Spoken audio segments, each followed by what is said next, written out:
কালকে আমরা বেনারস এসে পৌঁছেছি আর আজকে আমরা সকালবেলায় রেডি হয়ে বেরিয়ে পড়েছি বেনারসের সাইট সিইং করতে। তো প্রথমেই আমরা যেখানে এসেছি এটা হচ্ছে মণি মন্দির। চলো আমি মন্দিরটা দর্শন করি আর তোমাদেরকেও দেখাই। এই যে একদম সোজাসুজি দেখতে পাচ্ছেন মণি মন্দির, এবং তার ঠিক আগে ডান দিকে রয়েছে গোশালা। এখানে একসঙ্গে অনেক গোমাতার দর্শন পাবেন আপনারা।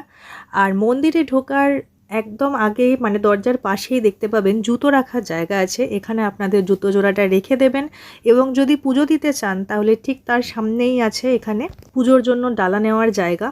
এখান থেকে 100 টাকার একটা ডালা নিয়ে নিতে হবে, সেটাই মিনিমাম আমাকে যা বললো ওনারা।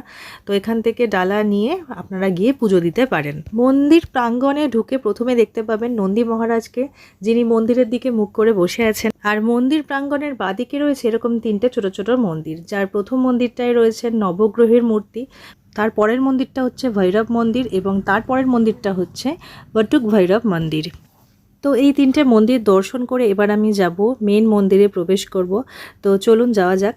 মেন মন্দিরে প্রবেশ করে দেখতে পাবেন একদম মাঝখানে রয়েছে একটা বড় শিবলিঙ্গ। চাইলে আপনারা এখানে বাবার মাথায় জল ঢালতে পারেন, জল আর জল ঢালার পাত্র সব রাখাই রয়েছে।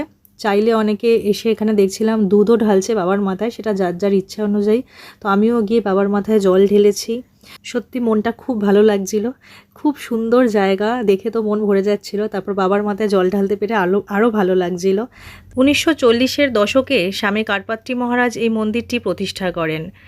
11টি চূড়া বিশিষ্ট এই মন্দিরে রয়েছে 151টি শিবলিঙ্গ, যা সারিবদ্ধভাবে সাজানো রয়েছে।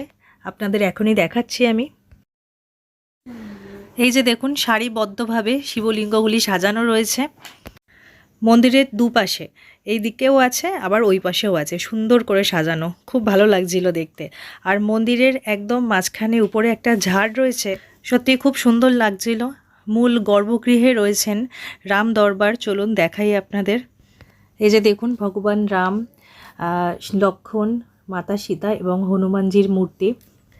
একেবারে মন্দিরের কেন্দ্রে রয়েছেন রাম দরবার, এবং তার দুদিকে আছেন, একদিকে এই যে সাদা শিবলিঙ্গ রাখা শ্বেত পাথরের তৈরি, আর একদিকে রয়েছেন মাতা অন্নপূর্ণা। চলুন আপনাদের দর্শন করাই। ভগবান শিবকে অন্ন ভিক্ষা দেওয়ার জন্য পার্বতী যে অন্নপূর্ণা রূপ ধারণ করেছিলেন, সেই ঘটনাটাই এখানে ফুটিয়ে তোলা হয়েছে।